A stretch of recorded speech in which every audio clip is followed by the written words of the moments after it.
Welcome to Media Path. I'm Fritz Coleman. And I'm Louise Palanker. We're closing in on the holidays with some ideas on how you might spend your limited, valuable free time. And we also have a wonderful guest, Claudia Lamb. Claudia is a young 11-year-old girl, was part of the cast of one of the most ahead of its time television shows in TV history, Mary Hartman, Mary Hartman.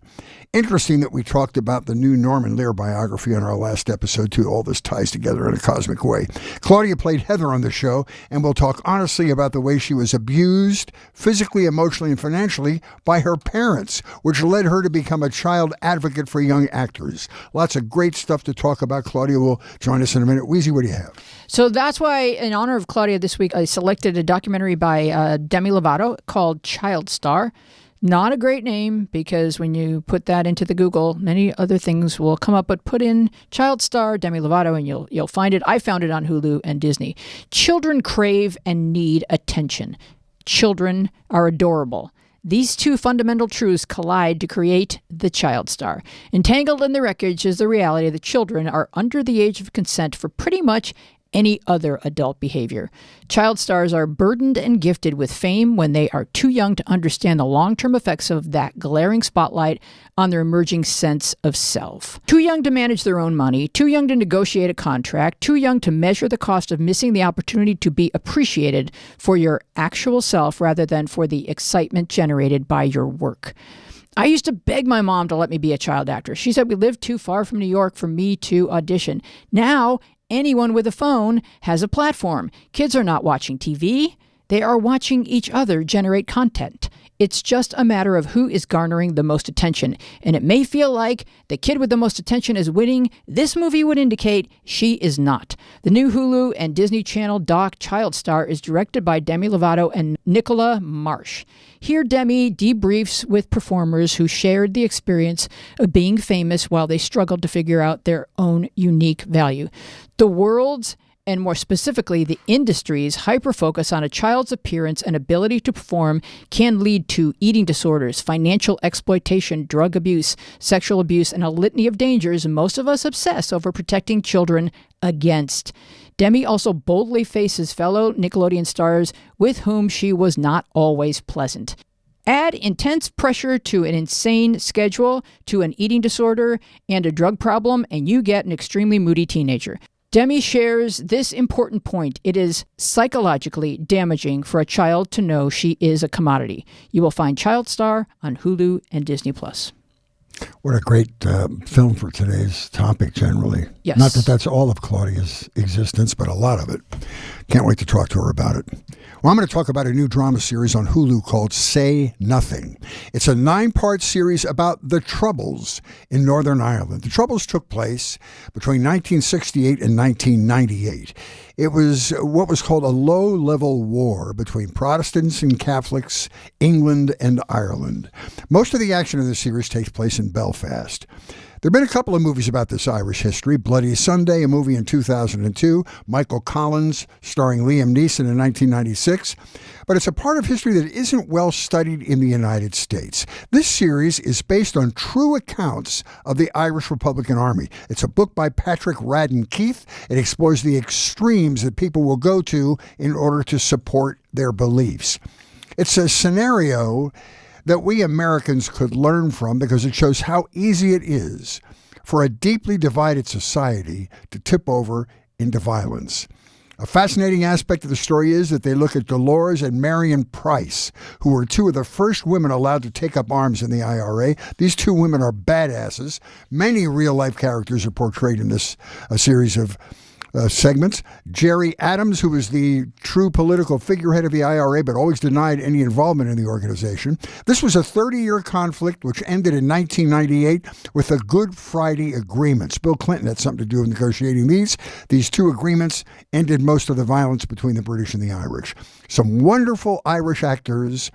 You'll have to put on English subtitles because when this Irish dialogue gets fired up, you will be lost. It's very difficult to understand what they're saying, but it is definitely worth your while. Say Nothing, now streaming on Hulu. And you read the book, Weeze. Yes, I read the book several years ago. But, I'm deeply intrigued by our version of the Troubles. The American version of the Troubles, or at least the way we saw it as kids on TV, was that it was some sort of religious conflict. We saw a bunch of white people throwing rocks at each other. And it was the middle of the Vietnam War, and we had other things to concern ourselves with. But the Troubles is really about apartheid.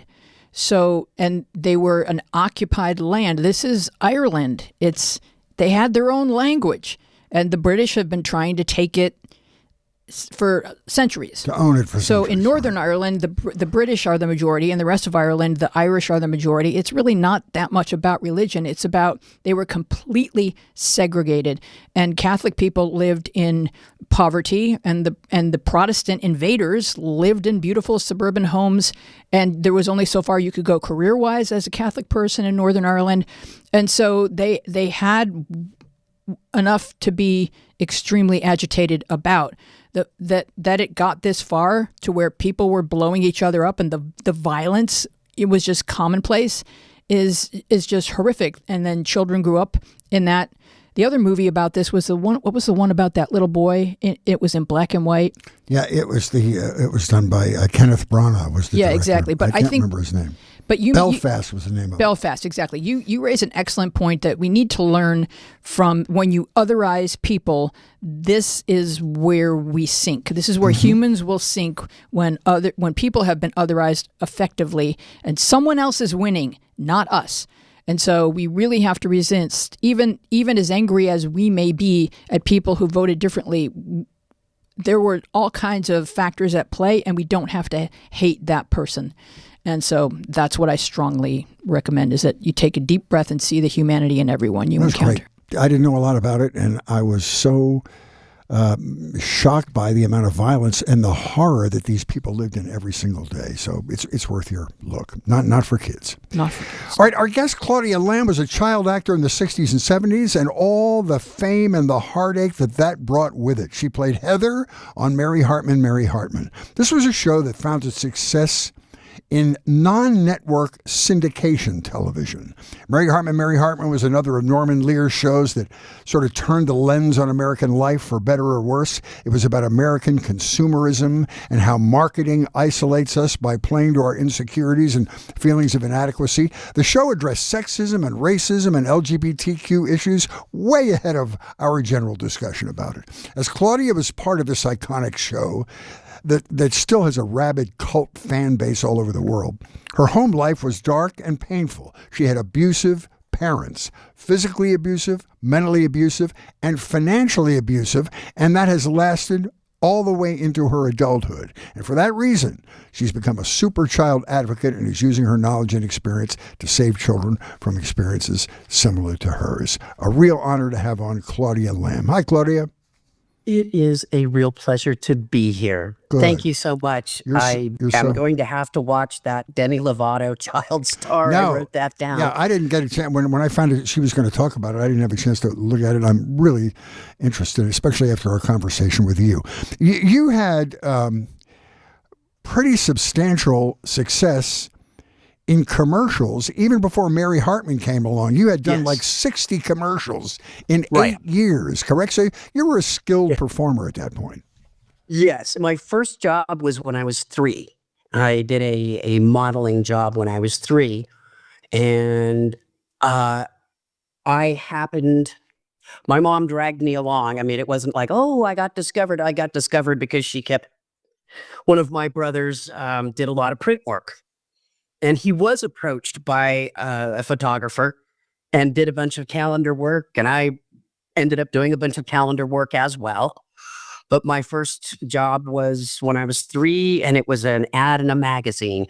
And by the time I was 5, I had my union card, my SAG card, because I had done, the first commercial was Alpha Beta supermarkets. Do you remember? Mm-hmm. Alpha Beta, yeah. So that was my first television commercial, and after that, it was a slide of continually doing work. And at school, they had put me ahead a year from kindergarten into first grade because I was precocious, and one of the reasons why I was precocious was because I started reading when I was around 3. So they could get me to vomit up huge pieces of dialogue about how great the Pillsbury blueberry muffins were or whatever. And I don't want to jump ahead too far, but what you mentioned, the commercial world, I was so fascinated and sort of disturbed to find out that commercials were not covered by the Coogan laws. So you were not protected against your parents taking money like you were in your sitcom situation. We'll talk more about that later, but that was unbelievable. And that there are a lot of details on that too, and how my parents stole from me. And at one point, I realized that they had committed tax fraud to an incredible degree. And I went to a tax attorney and I'm like, oh, am I liable for this? He's like, don't worry. You were a minor. You had nothing to do with it. Your parents were kind of two-bit criminals, because not only were they taking their child's earnings, they were sort of lying, cheating, and stealing all along the way to everyone they encountered. Don't underestimate them. They weren't two-bit criminals. They were really good at what they did. They managed to make $1 million of my money disappear. Was this your mother and your father? It sounded like in your writing, in your blog, mainly your mom was responsible. No, I think they were in concert. No. What you don't know is my dad was a compulsive gambler, and that is a little further along. So I'm working on a memoir, and it's been interesting to go back and look at them as children and what they faced and what they brought. And I can look forward in my own family and see that their grandchildren are still paying for what my parents' grandparents did type thing. Wow. So that was going to be, generational trauma, nicely put. That was going to be my next question, because I always want to know, you can't get to the origin of the trauma. You'd have to go back centuries. But I would like to get to the origin of your parents' trauma, because in your blog, and say the name of your blog so everyone can read it. It's my thoughts. This about that. All right. Claudia, we'll have it in the show. We'll have it in the show. Notes. Yeah. I've spent more time. I have a lot of new stuff, and I've been putting it together for a book rather than burning it for a blog. I mean, I love writing, and I do love talking about it, but I am working on how I came to we'll skip ahead. Lots of therapy, and then a little more therapy, and some more therapy after that. Good recipe. It is how you get through it. Yeah. And there are so few child actors that got out of it without huge damage. It's hard to see some of my colleagues and peers knowing that they have been a fish out of water their entire adult life. Like, they never knew what to do as an adult. Or what was expected of them, because they see themselves as a commodity, as Demi mentions in her documentary. But let's go to your parents' origin story. How do they meet? How do they fall in love? And I guess, you kind of mentioned your brothers, but I'd like to hear a little bit more about the family dynamics as they're driving their kids to auditions and then exploiting the hell out of everybody. My mother was born out of wedlock in 1932. And her mom was sent off to a Catholic unwed mother's place where you go disappear and have your baby and it gets up for adoption. But my mother's grandfather said, no, that's a Ford, and we're going to raise that person. So my family emigrated to Canada after World War I from Ireland. My great-grandfather had if you fought, and he fought plenty. He fought in World War I, and he also fought in Africa, and they gave him a land grant, and they being the crown. And that way they could get lots more Catholics to go move, to leave the country. Oh. And then the big, if you look into this, it's they'd give you a land grant, but it was out in the middle of Manitoba where there weren't any roads. So you had to sell your land grant, and my family landed in Sarnia, Ontario. And that was where my mom was born. And after she was born, her mom was wished to the cornfield and went and became a domestic servant in Detroit. Her mom had been married for a few years before her grandparents said, you need to come pick your child up. So there's no great big mystery here. This isn't like Freud needs to sit on the couch. She had a horrible childhood. A terrible childhood that also involved sexual abuse from her stepfather. Oh, Lord. and being evicted. And her first job was as a Shabbos goyim. They lived in an Orthodox neighborhood because they just kept getting kicked out of places, and it was successively poorer and poorer places. My mom had a very, very great artistic eye. I'll give her that. She was really good, and she went to a school called Cass Tech. And that was this really forward-thinking school in Detroit that focused on the arts. And think of like the Brooklyn School for Performing Arts. Mm-hmm. And you had to apply to get into it, and it was a big deal. Mm-hmm. That's where my parents met. Okay. My father was 6 years old. He was born in 1930. He was 6 years old. And his parents got divorced. And his mother took his sister, and his father took him, and then dropped him off at his aunt's house and drove away to California. Oh, boy. And he joined the Army when he was 18 because okay, now we've done our duty, get the hell out. Yeah, I'll tell you, reading just your brief blog made me so uncomfortable because it wasn't that your parents were only stealing money from you. When your mom got mad at you for like doing poorly on a math test, she clocked you. She spanked you and beat you. And I thought, wow. And I wondered if, and then I read, I hope I can get you to tell the great story about you, this hyper fast audition process for Mary Hartman, which is really wonderful. Absolutely. But I was thinking she was probably more happy to have her mother's approval to settle her down for a few minutes than you were proud of yourself at having accomplished that, even though it was an amazing accomplishment. When I got that, and I'm going to write a little note here, and we're going to come back to the physical abuse later. When I got the interview for Mary Hartman, the backstory on that is, if anybody remembers The Room, that terrible, terrible movie, and then they did the movie about it, the James Franco movie. Yes. There is an agent in there played by Sharon Stone. And her name was Iris Bergman.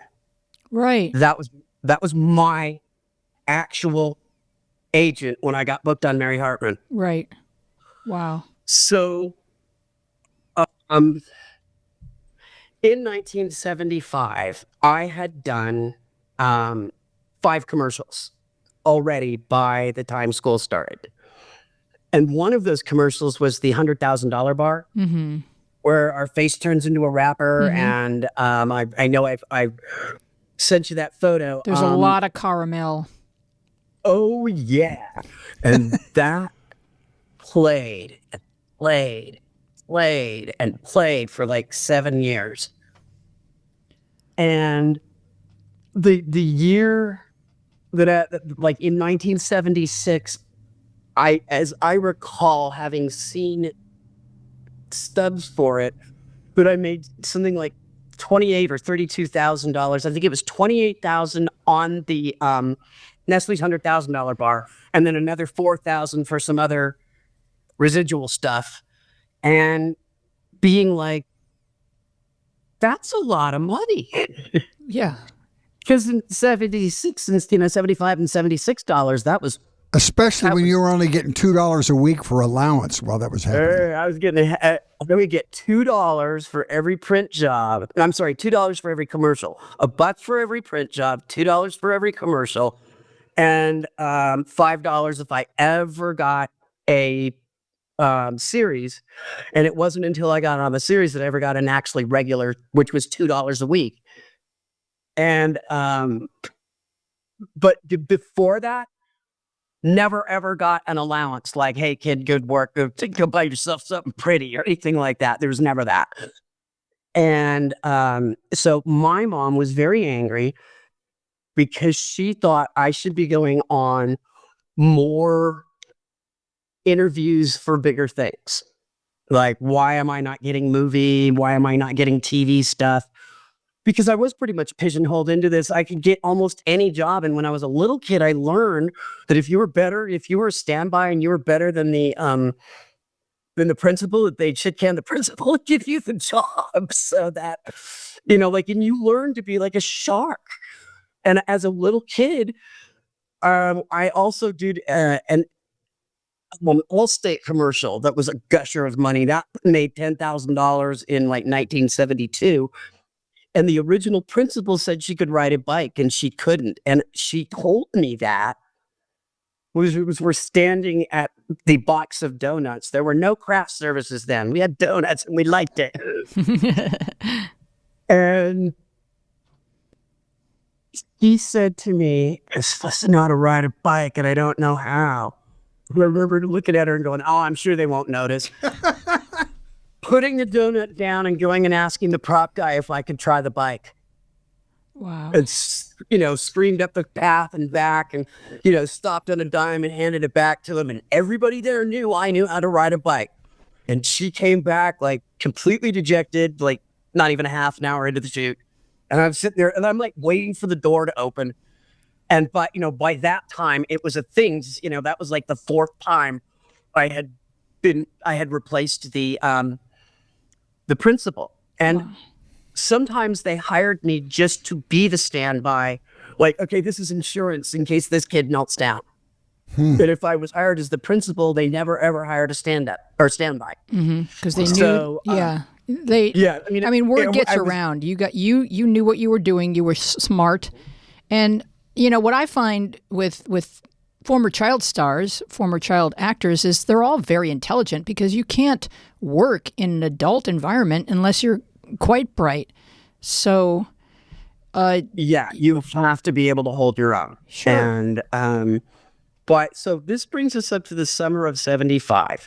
My mom is griping and complaining to Iris, and at that point, I did have 60 commercials. It was some 55 plus, something like that, almost to 60. And my mom got into a big argument with Iris about, like, I'll pull my kid, I'll take her somewhere else. So like 2 days later, we get this interview. It's a Wednesday, and it was this time of year. It was November 5th, I think it was. I have the call sheet, the first actual call sheet. I kept that. So Wednesday afternoon, and I was in North Hollywood by one block. We were really Sun Valley. And my mom picks me up from school, and there's clothes in the back of the car, and I'm like, oh God, because I know I'm going to have to change in the car. And I'm told that I'm going to be reading for a series, and my mom's all really excited about it. It's a Norman Lear series, and we go in, and it's a cattle call. I mean, it's a cattle call and everything but name. They are seeing everybody, but none of them look like me. They're all 13. I'm 11. They all have frizzy hair and bad skin. I had like shiny, glossy chestnut, down to my waist hair. And they were all fairly buxom, and I'm still not. Iris had sent me on this interview to basically teach my mom a lesson. Can you throw that one around in your brain for me? Yeah. My agent, in showing my mom to be grateful for what she has, used me as the bad bitten birdie, back and forth. A weapon. And I remember it was, oh God, they'd let people smoke, and it was like hot boxing, and you'd just be stuck in these, it was the interview was over at KTLA in the buildings that are gone now. And it took about an hour to get in, and they were running people in and out and in and out and in and out. And my mom always would coach me on how I was supposed to do things, and I didn't then go in and do it my way. And she used to tell me, how do you think you got all those commercials?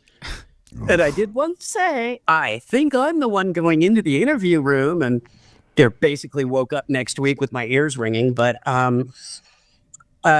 so I went in and crushed it.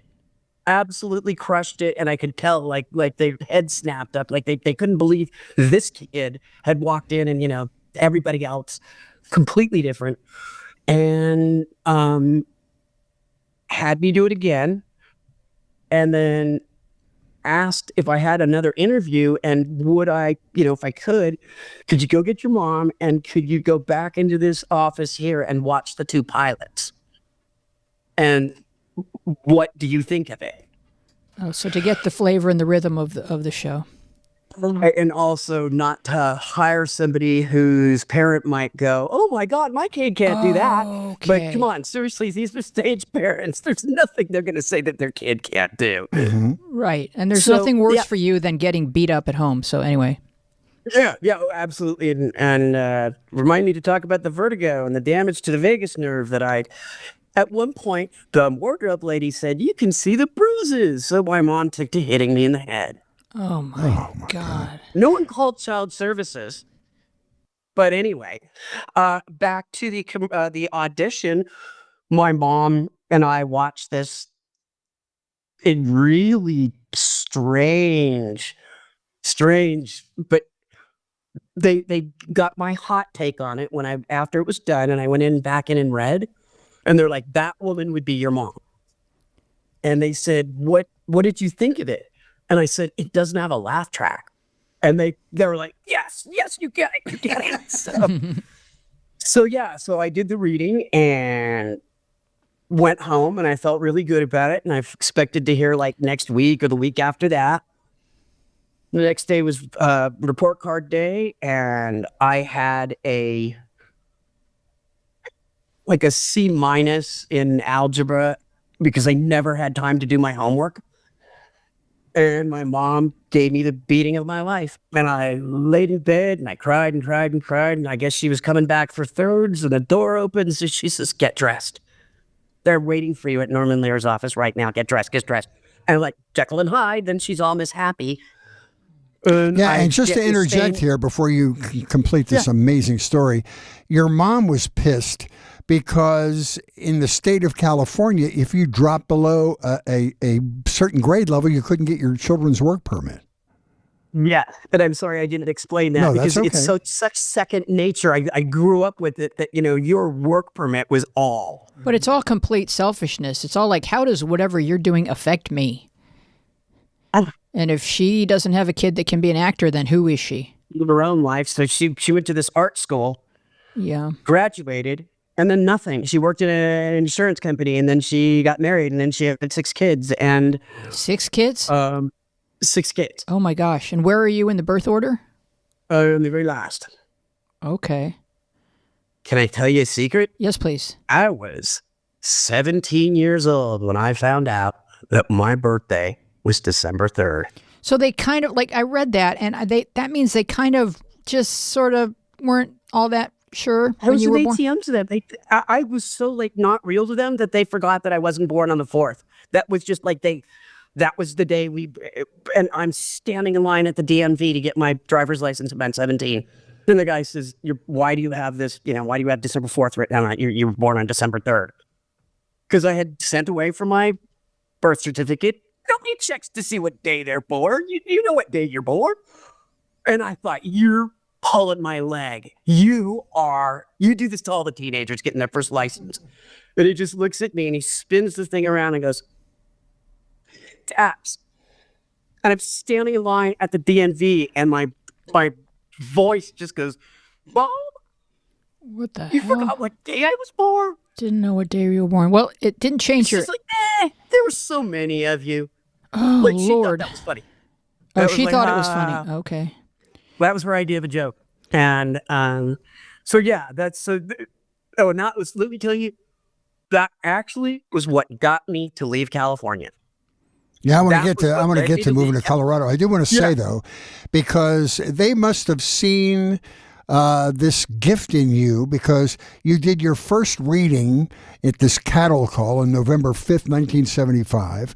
On November 6th, you found out you were cast, and November 7th, you're sitting there at a table read. So the whole thing happened within 48 hours. 48 hours. Like, Boom. life changed on a dime. Like, I didn't know when I ended school on that Thursday that I was never going to go back and see my friends. Oh, wow. I have to write that down I'm like choked up thinking about that. Yeah.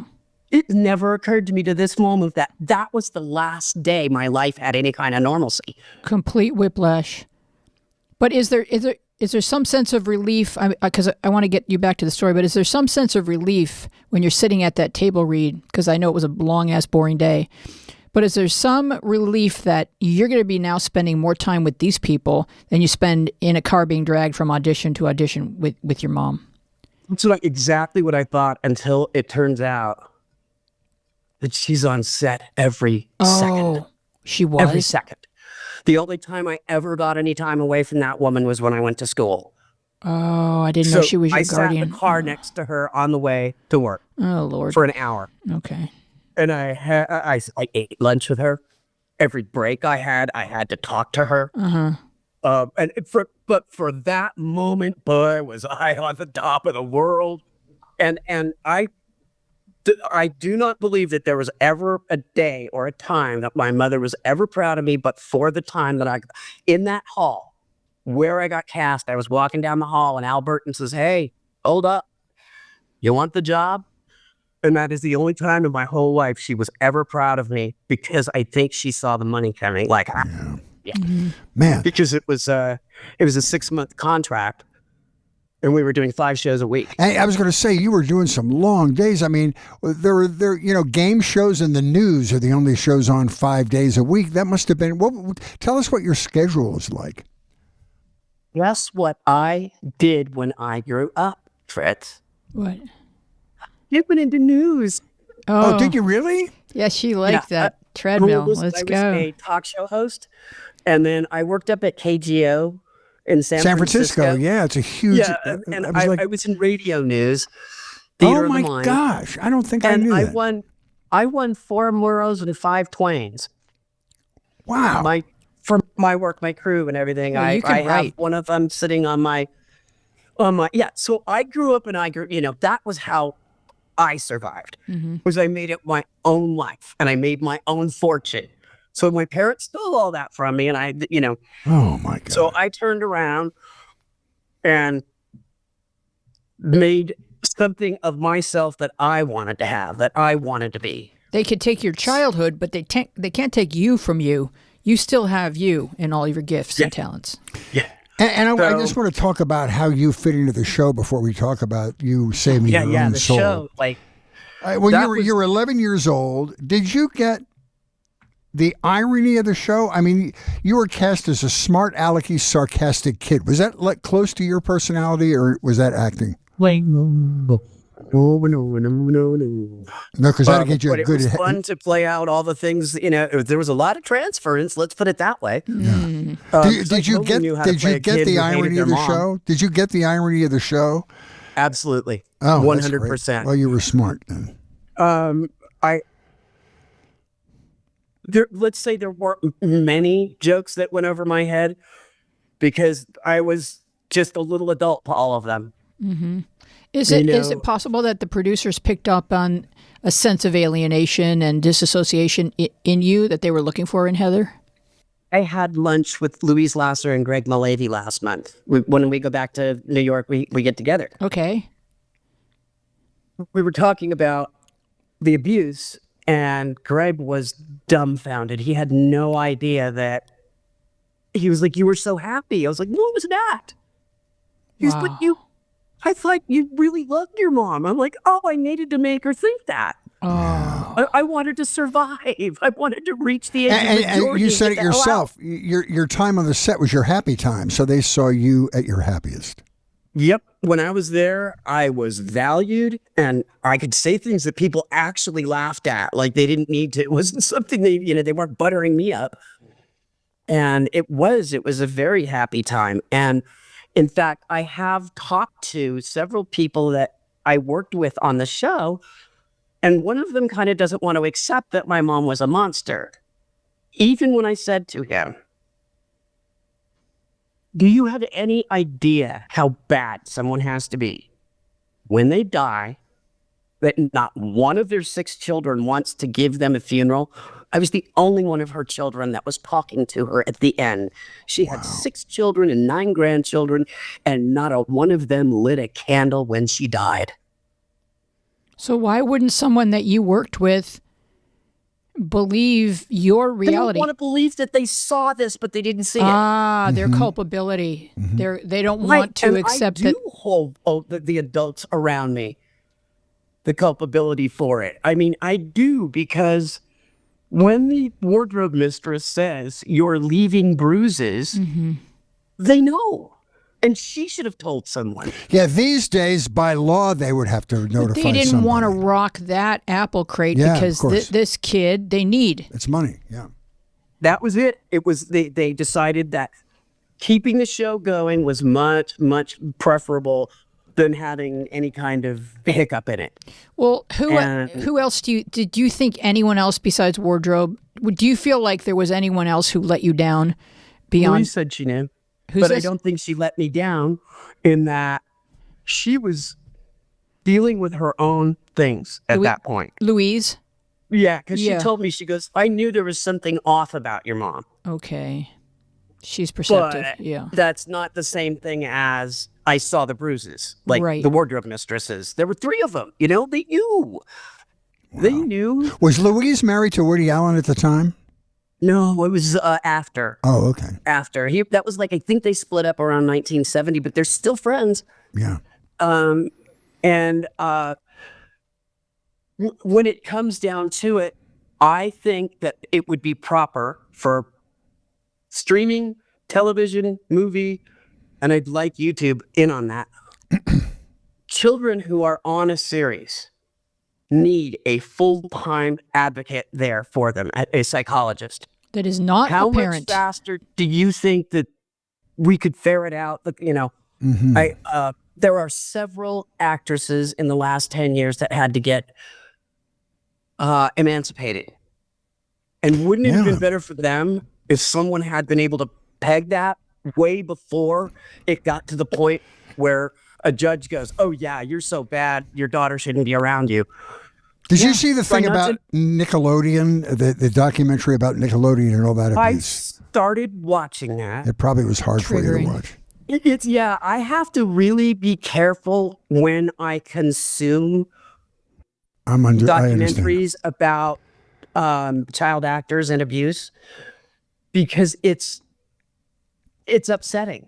Oh, Because I'm absolutely. sitting looking and I'm like, I was a full adult when this stuff, you know, I was like middle-aged when this stuff was happening. Like it just keeps, it's the gift that keeps giving is Right. children in this business are, almost 100% of the time abused. I'm sorry, but that's it. That's the truth. Wow. They're abused by their being adultified way before their time. We don't get a choice. I can't even imagine. And add to that, if you don't mind me saying, Yeah, you are please. the primary breadwinner of the family. How much more pressure can you put on an 11-year-old kid? What did your father do for a living? My father was what they call a buyer. He was an industrial buyer. He would not, his job doesn't make sense in this day and age with a computer. Basically, somebody called him up and said, I need 18 widgets and, give me the best deal on it. And You made twice as much money in 6 months as your father made in a year. So a you were year. the primary breadwinner of the family. I've been the primary breadwinner since I was about 6 years old. And I through don't even all think the commercials. And the pressure doesn't stop at being the primary breadwinner for the family. You're able to look around the set, see all of these grown people who work here who aren't going to make their money unless you perform your job, and then extend that out to all the fans who enjoy watching you and who notice you in public and tell you that they enjoy your work. So in order to preserve their happiness, you've got to continue creating this work for everybody. So the Right. pressure comes from in every direction. And what about my childhood? What about me being a little bit different at 13 than I was at 12 and having different interests and being a little bit more self-conscious about people looking at me?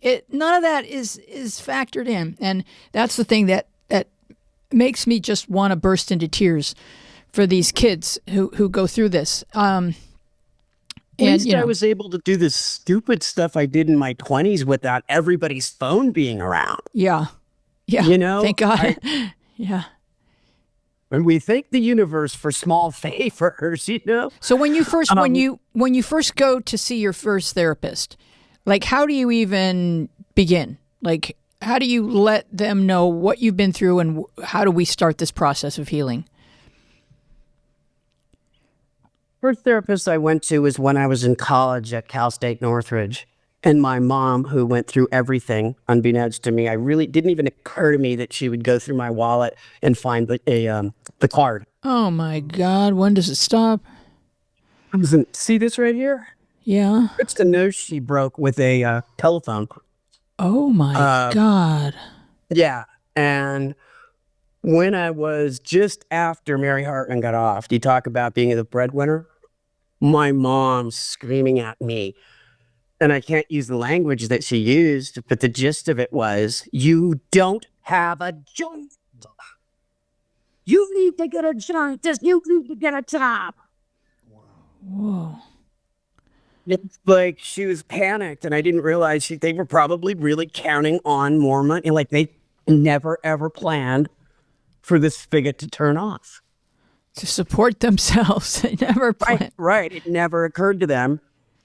And So do you think things have improved since you were a child actor? No, there's just more child performers. It's worse. There's more outlets. Wow. It's worse.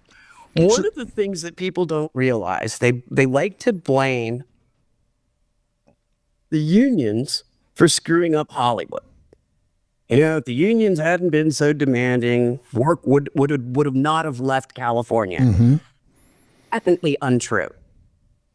Why do you think they filmed Pretty Baby in Louisiana and New Orleans? Boy, there's a great example. Because no child labor laws, no teacher going, oh, you can't do that. That's a great example. Man, oh man. Right? Mm-hmm. So, I will say this, that my parents had an unerring 100% track record for turning down good roles when I was a minor, and they were so difficult to work with. Remember you talked about how word gets around? Okay. They were so difficult to work with that people were like, nah, we'll just find somebody who looks like her. Yeah, wow. Wow. So, yeah. So, the only one that they did turn down that I'm grateful for is Pretty Baby. Yeah. And I don't think for me I think that would have taken a few more therapists for me. Yeah. Oh God, yeah. You know, I watched the documentary about her. She got out of that with a pretty stable intellectual and emotional sense. I mean, she's a pretty good mom, and I like her. But man, that when you look back on that, it's like a John Benet Ramsey creepy. You know, it's very yeah. And I know that Susan Sarandon defends it and says it's art. And I know art is supposed to make us feel things, but we don't have to like all art. No, I was at the it's not art to the child that's being abused. Yeah, there's yeah. And I saw that as being abuse, and that for me, but like my parents turned down, they sent over the script for Bad News Bears, and my parents were like, oh, the language, and oh my God, first of all, them having a problem with, Really? Well, a teacher at one point was like, wow, Claudia is teaching some of the other kids dirty words. And my mom's like, where did you hear that? And, so when that... At dinner. Yeah, right. Right. But let's get back to Fernwood, yes, the town of Fernwood for a moment, because for those of you listening or watching us on YouTube who've never seen Mary Hartman, give us an example of some of the plot lines, and especially some of the plot lines that your character was involved in. It was all going on. The first scene that Heather Hartman is in, Mm-hmm. I come in and complain about cramps. I cannot underline enough how absolutely that was not done. And the director, who love her to death, Joan Darling, she directed the Chuckles episode of Mary Tyler Moore. Oh my God, that's the classic Legend. episode. The legend. She's a legend, right?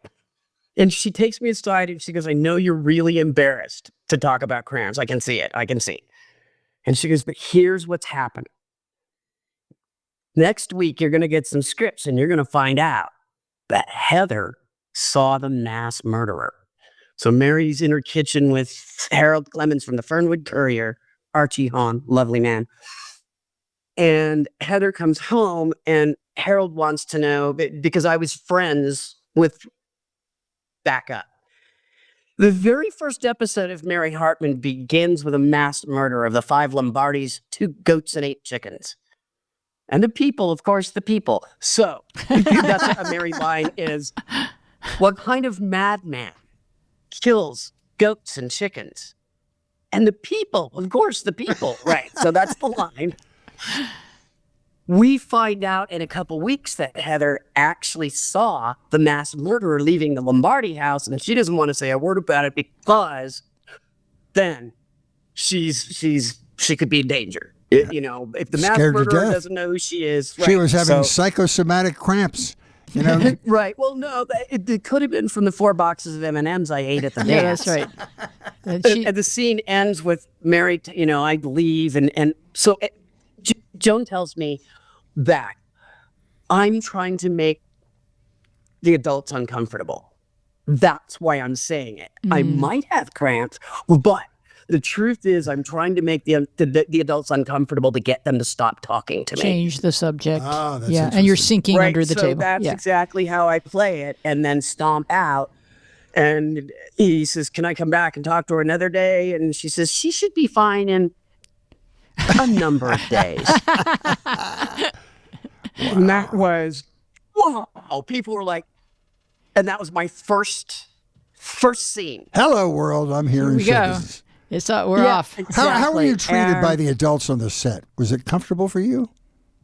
Yeah. Not everyone was a lovely human being, but there were plenty of really nice people. Dodie Goodman, she was like my grandma. She was wonderful. I can't say enough nice things about her. I love her. She's one of the world's great talk show guests. I remember her being on Carson and Merv Griffin. Just, yes. And she was really smart. She was really, really smart. And she was one of those, I don't know. And she's great. And one day, there was, sometimes we grind to a halt in a scene and people would be whipping their egos around and the rest of us would be like face palming. And Dodie kind of goes back and leans over to me and she goes, I don't know what the fuss is. It ain't nothing but play acting. It's just kind of like scoop back. And I was looking at her, I'm like, you're my hero. That's So- so cool. Yeah, she was really, really, really lovely. Mary Kay Place was just a doll. And Graham Jarvis, you could not ask for a nicer man. I mean, it was the thing to get on this show, even for a cameo. Yeah, Mary Kay plays Fred Willard, Martin Mull, Dabney Coleman, Doris Roberts, Dodie Goodman, Howard Hessman, Shelley Fabre, Shelley Berman. The 2 Shelleys were on there. Tab Hunter, Gloria DeHaven, Orson Bean, David Susskind, Ed Begley Jr., even Gore Vidal with his pompous self.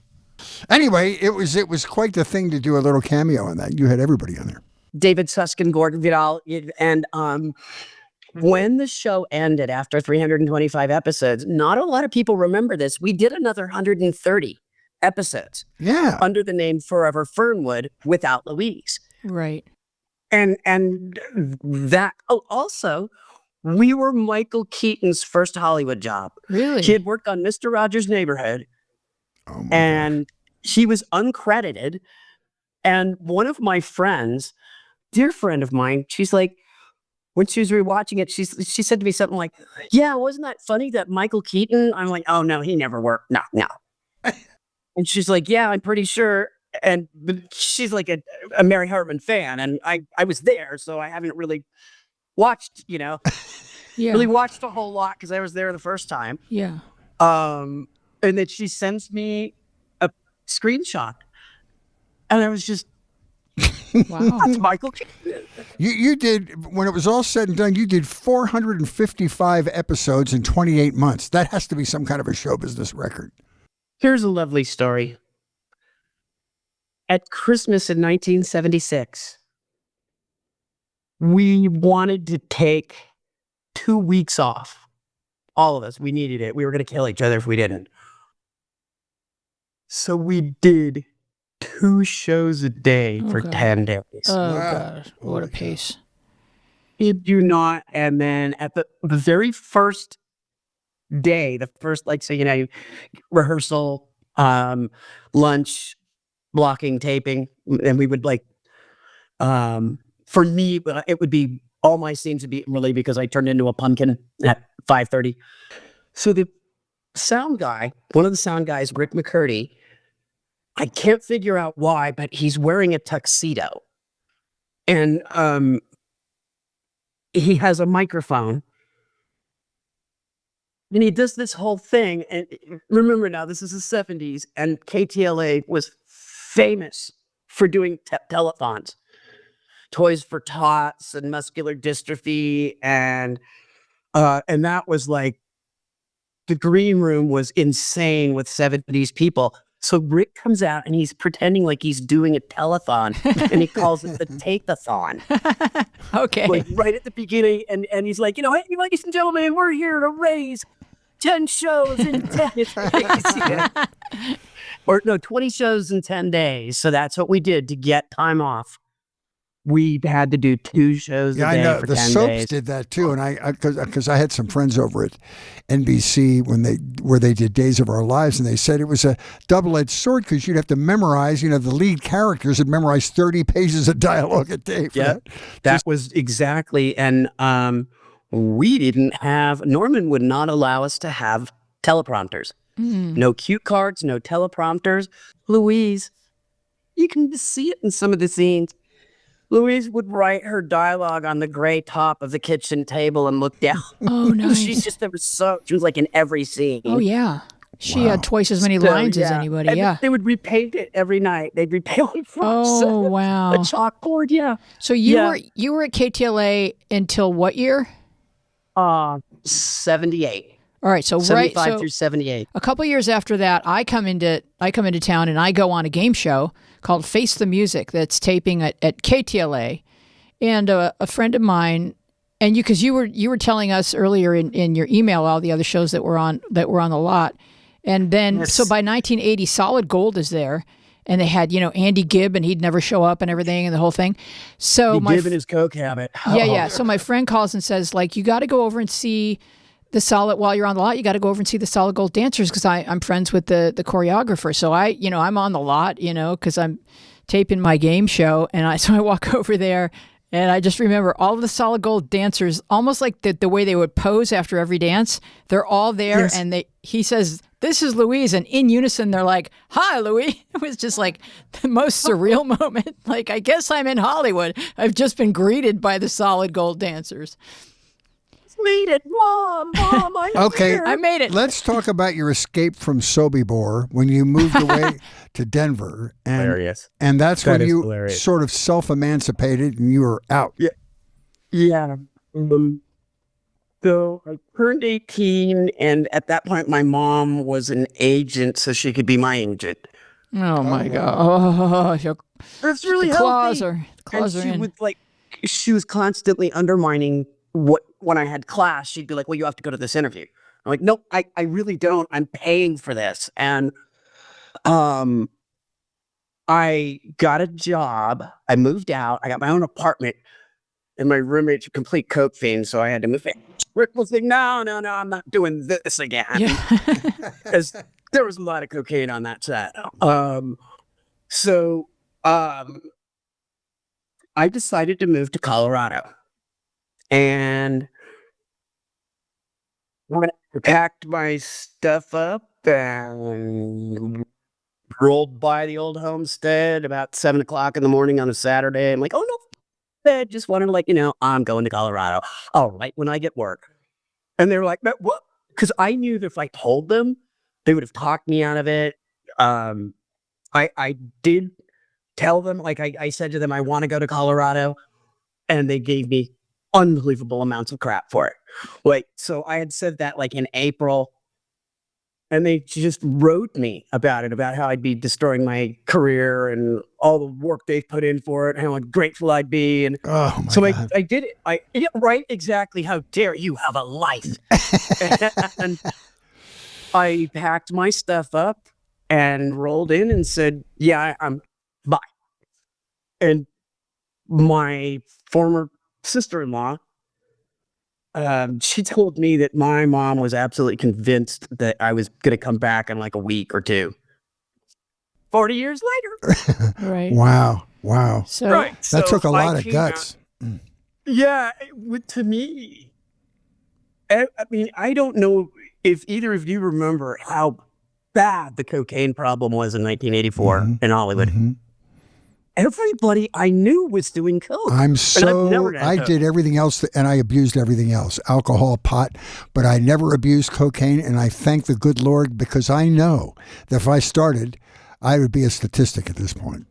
I think it was You're the around me, exact but same I didn't have any interest in it, and I didn't have. I guess I was just too new to town to know if anybody was doing it or not. Possible. Yeah, it was impossible to ignore.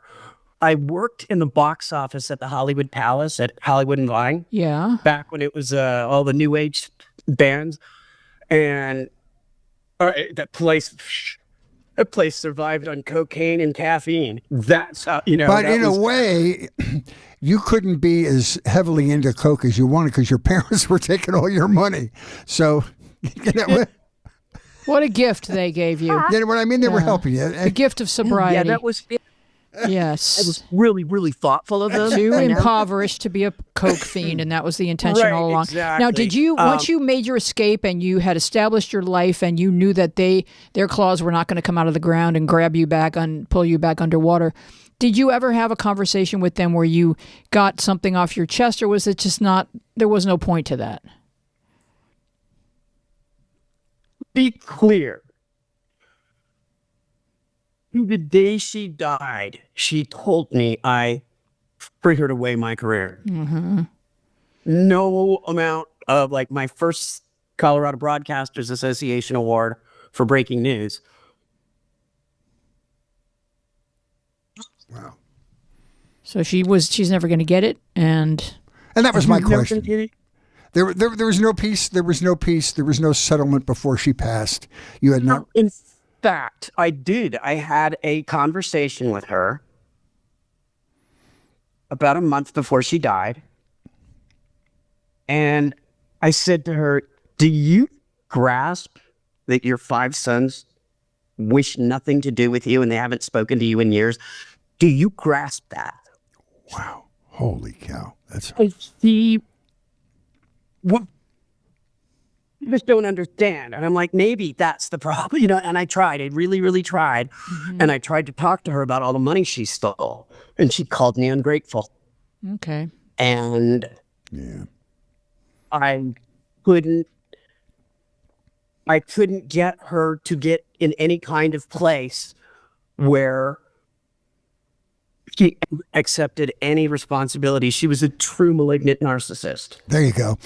But you made yourself better, absolutely. which is truly your only responsibility, is to make yourself better. Correct. Do you have had any relationship with your brothers and sisters? His brothers? I Brothers. only have brothers. One of them has moved on, and I really don't talk to the others. So- There's your generational trauma there. They fractured the siblings. I am not wild about the way they treat me, so I choose not to be treated that way. Mm-hmm. That's the simplicity of it. It's Good for not, you. how could you do that? Family is everything. Well, I don't want to be treated that way. It doesn't make me feel good. And that's important, to have enough dignity to say, I don't want you to treat me that way. You have so much great counsel to offer other children who are experiencing a similar circumstance. Maybe not as bad, but similar. How do you work with them, and how do they contact you? Please on Facebook, but a lot of the advocacy I do is straight to the parents. And they inevitably say, but Shelley wants to be on TV. And I will answer, go ask Shelley if they would like chocolate cake for dinner. That's right. You know, so there's a reason why you don't have an 8-year-old working the fry machine at McDonald's. Yes. And what's amazing to me is I try to explain to parents, you are signing your child into contract slavery. Mm-hmm. Mm-hmm. And they cannot, it's the definition of human trafficking, because one adult is saying to another adult, I will promise that this person does this and I have no agency over it. That's really interesting. Yeah. It's the literal definition of human trafficking. Yeah. Mm-hmm. Where, and everybody says, but I'm going to put all their money away and it'll be for their college fund. And I ask them, how many of your friends' children at 8 years old or 5 years old or 3 years old are expected to fund their own college education and be working towards it right now? What about being a kid? Exactly. Right. What about you maintaining control over their schedule, who they know, what activities they get to do? Because once they are an employee, because there's like a lot that we can get our kids into that are more for the parents than for the kids, like sports or what have you. Oh, he's really good at this, and the parents really enjoy vicariously that their child is really good at this. But the only one of those things that makes money is show business. Your kid's not making money in Little League. But show business makes money, and therefore it's dangerous for a child to be an employee at that level of capacity. 20 Olympians are 100 years old at 25. Yeah. How many gymnasts? And it's not like they're getting huge, big payout. But I will say this. The patron saint of child actors is Britney Spears. And that woman was robbed. Yeah. What happened to her was unconscionable. Mm-hmm. And I have 100% no doubt if my parents could have done that, they would have. If it had occurred to them, they would have. And the unhealthy thing between her father and her, the whole thing, and it went on for 25 years. Maybe if Shirley Temple hadn't grown up to be an ambassador, there'd be less child actors. And for that, I mean, good for her, but holy cow. Most don't become ambassadors. Like, name a television show that had a bunch of kids in it, and you're going to see most of those kids didn't really do well with it. Yeah. Like, some of them I know, some of my colleagues. One gentleman I know who got his $270,000 and put it all up his nose. And he's doesn't know what to do with himself, doesn't know how to be. Let me tell you, it's really hard. That's the other thing I tell parents is, do you ever imagine that your child is going to go get a normal job? Because let me tell you how hard that is. Mm-hmm. If you lie about your past, it's means for being dismissed. If you tell the truth, everybody thinks you're bragging. I once had a job interview here in Colorado at a pretty nice restaurant. And I rolled into it, and the owner sat there smoking a cigarette, looking at my resume. And he goes, oh, I'm not going to hire you. I just wanted to see what a washed up child star who's desperate looks like. That's so gross. And it was before starting time. And there were people setting up. I go, hey, y'all hear what he thinks of his shitty restaurant? Yeah. Yeah. This is what he thinks of you. He thinks you're all desperate. That's just awful. I walked out, and I got about a block away in the car and cried. Oh, I buy that. I hear You're that. right, because it was just like, you can't do it right. Yeah. It was like a couple of years ago, the guy from The Cosby Show was working at Trader Joe's, and everybody made a big deal about it. Yeah. And I was like, he's getting insurance. Yeah. He's working. It's a job. It's an honest day's work. People are supposed to work. You said your mom was an artist, correct? And had some talent. Yes. Do you think that you were trying to accomplish what she couldn't in her life, which is fame and fortune for your art? absolutely lived through me vicariously, 100%. She dressed me like an American Girl doll. She was a seamstress. She was really good. She was really, really good. But she dressed me like I was her teddy bear. I used to say that. I was her teddy bear at her tea party, and she really believed when she died, everything ended. And I was like, that's insane. So she never made a will. She died intestate, and all of the money that there was like $400,000 still left. And because she died intestate, it was split between me and my 5 brothers. Even though you had made most of it, probably. Yeah. Wow. Yeah. But you had what you're blessed with, not just your talent and your intelligence and your charm, but you have a really strong survival instinct. I do. And I attribute some of that to my writing. I've been writing since I was on Mary Hartman, and Norman encouraged me. He did. Yeah, and so he used to have time, all the time in the world. And I look now and I'm like, here's this titan of industry. And when he would be at the KTTV office, because he had one at Sony and one at KTTV, he would I'd run up the stairs and go hug him and sit in his office, and he'd give me a toy that somebody had given him. And I think how lucky I am. He encouraged me. And I always had my little notebook with me.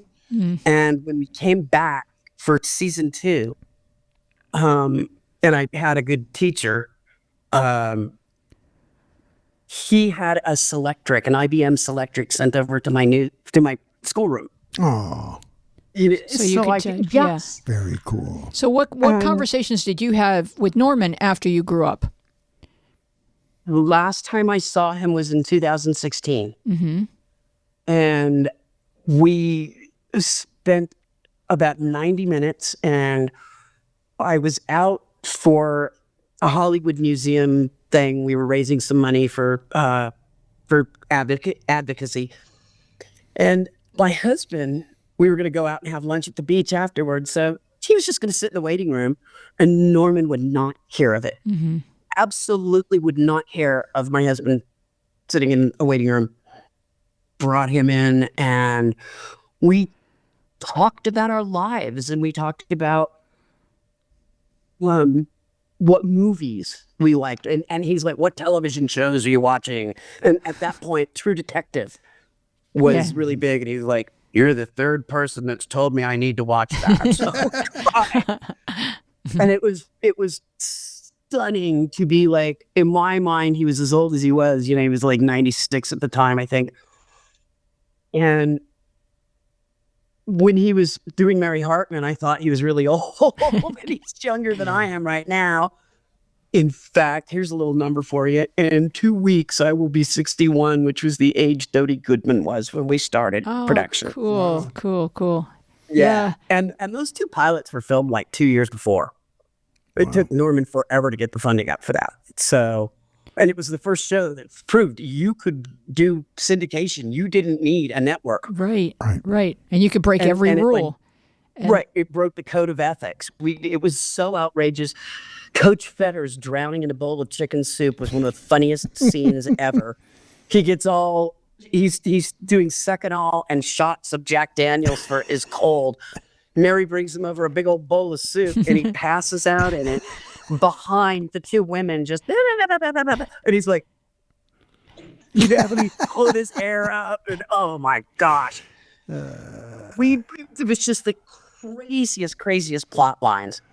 And and Howard Hesseman was a doctor. He was really nice. And Fred Willard, oh my God, what a nice guy. And Martin, funniest person I've ever met in my life. Just, oh my God, funny. And I went to a dinner party down in Pacific Palisades, about 3 houses away from Martin's house, after he had just died. And this woman who was a friend and was going to sort of curate his work had a whole room full of his art. He was an extremely talented artist. I never knew that. Artist. I used to go visit him in his dressing room across the street when he was doing, because he worked on Mary Hartman, and he worked on Forever Fernwood. Right. And he came back, they killed off his character and then brought him back as his brother, Barth, who then did Fernwood Tonight and America Tonight with Fred. And that was hilarious. My favorite ever was going to watch the rehearsal with Martin Mull, Fred Willard, Tom Waits. It was awesome. Oh, Wow. that's an elevator. Wow. He's tinkling away. How you doing, kid? Yeah, I know. Yeah. So- You must have moments where you suddenly remember something from your childhood and then can see it with the clarity of an adult and go like, oh, was I there? That happened. Wow. Was I there? Yeah. Yeah. Yeah. I like sometimes it feels like almost talking about a movie, you know? At that time, the 70s, I mean, you only have the Brady Bunch Variety Hour because of Mary Hartman. Right. So tell that story as our nice closer. Yeah. Bonnie and Marie did their first few years. We shared a wall with them. Okay. I'm going to take a little side trip here. Donnie and Marie. Yes. So did We were you five, got they to were meet four. Donnie? You got to meet Donnie and Marie. Wow. I didn't really get to meet Marie. I talked to Donnie several times, and he's lovely. And towards the end of their time there, like they had to move from stage 4 to stage 6 because stage 6 was a standalone. Because they used to have to crank the music up so high for the hearing disabled brothers. That's So right. one day yeah. we're trying to do a show. Right when they were dancing. And- yeah. Right. So stage 5, we're over there. It's Louise, it's Deborah Lee Scott, who plays my Aunt Kathy, and me, and 3 of us. And we're trying to do this scene. And we need to lock it down and move on. And every time we basically get to the same spot in the scene, bleeding through the soundstage wall.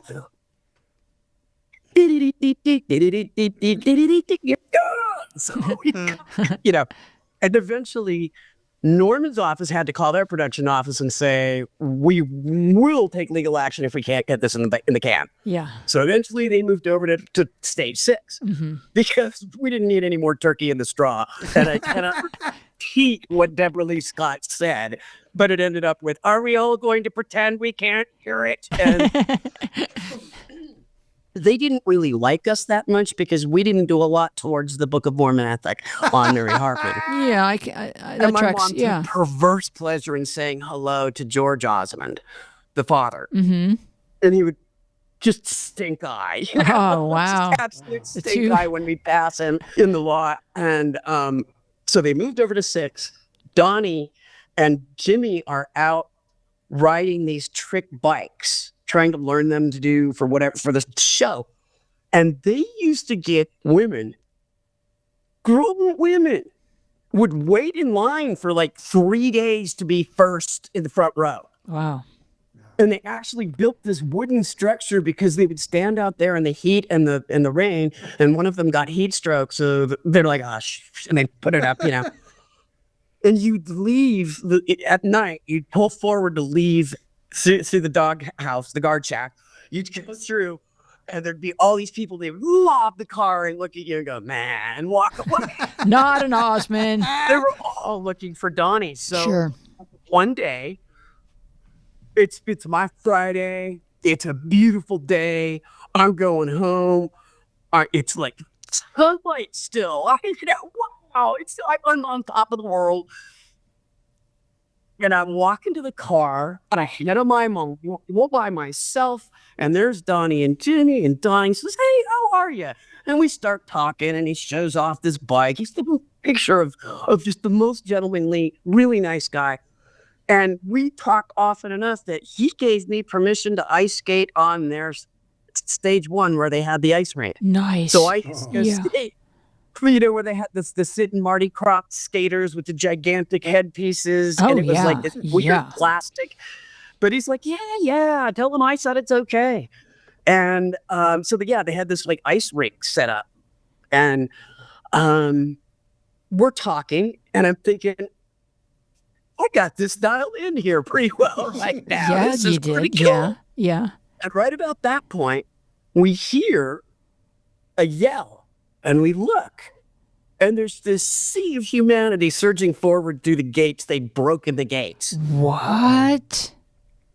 And it was if you see a lady, it turns around and goes towards the elephant door in the stage, and they're closing the elephant door, and I'm sitting in there, and Jimmy can't really get the bite going.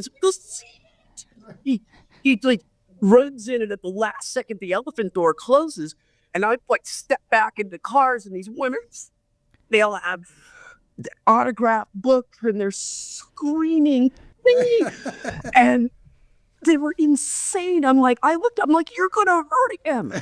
If you get to him, you're going to hurt him. And then they kind of like bounced back because the guards were taking him this way. And then they put their wrath out on me. Who are you? And why were you talking to him? Why are you so special? And at that point, the guards came up and got me to my car. And it was insane. I think man. Yeah, no, Wow. I think you incited the breach because they saw a girl in there talking to Donnie and Jimmy. Yeah, and they could get there, man. Yep. These girls fall in love with me. We are not. Yeah, so and while they were doing the Donnie and Marie show, they had Florence Henderson on as a guest. Yes. It's Florence Henderson.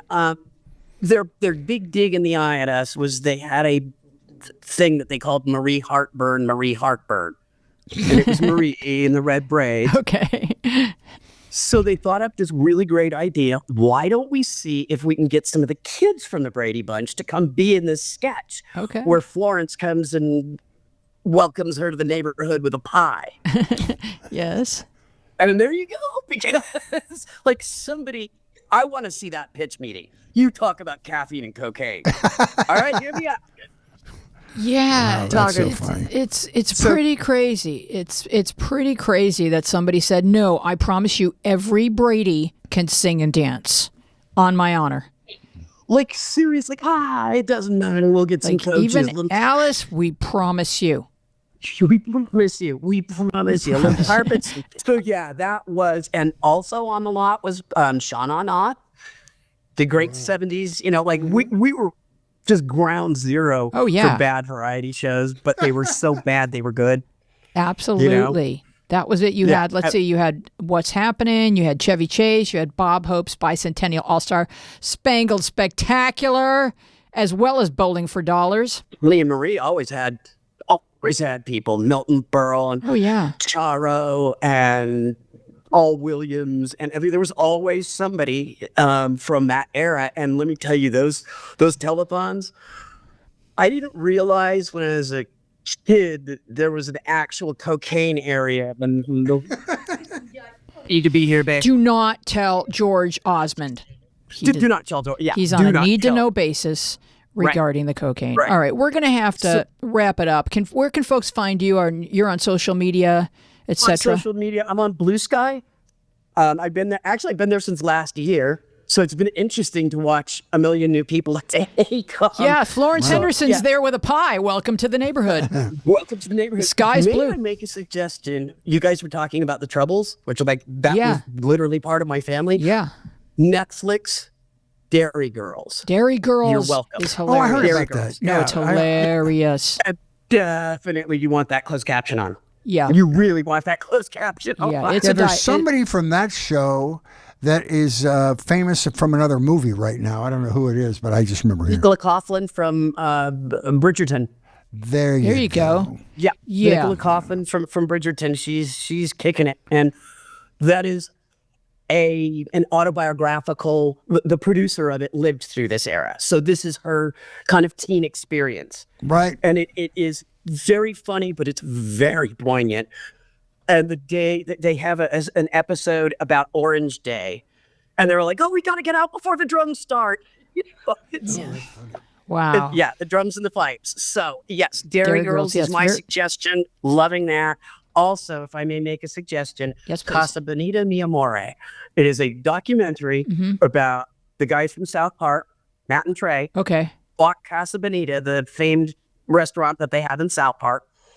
And when I said paint and carpet, a little paint, little carpet, they bought it and thought they were going to put about $2 million into it to refurbish it.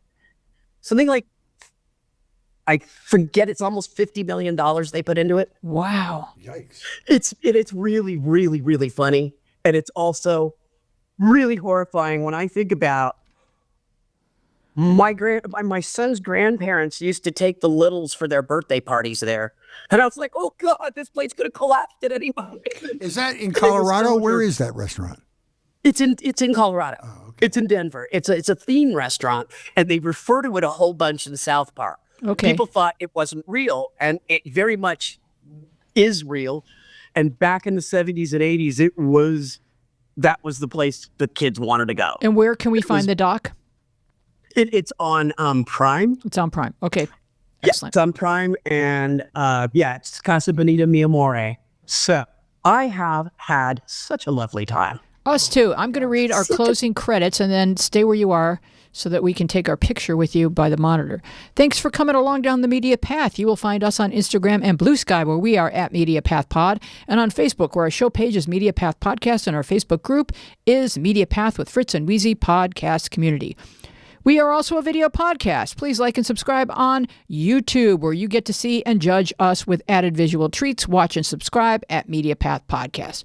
Write to us at MediaPathPodcast.com. Kindly give us a nice rating wherever you get your podcasts, and share our social media posts, because that is a big help to us.